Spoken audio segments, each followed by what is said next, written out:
Welcome to DIY Solar and Wind. I got the 5th solar panel ready to go, and then I ran into a complication, and I need to show you people so that when you get ready to do your own off-grid system, that you can get the correct parts. Now I love these connectors right here so that you have 2 going to your main source. Down here you can have 4 solar panels connected in.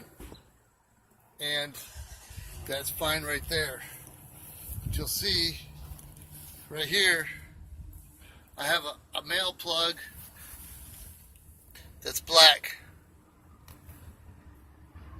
and a male plug that's red.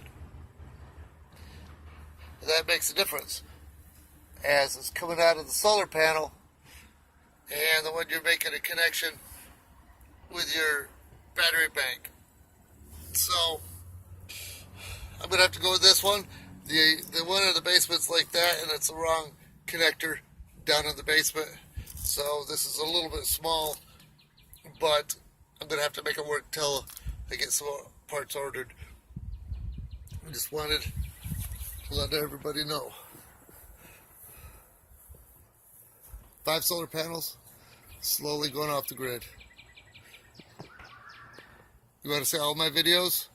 Click on the bottom corner, bottom right, for subscribe, and then click the little bell and you'll see all of my next coming videos. Alright, have a good day.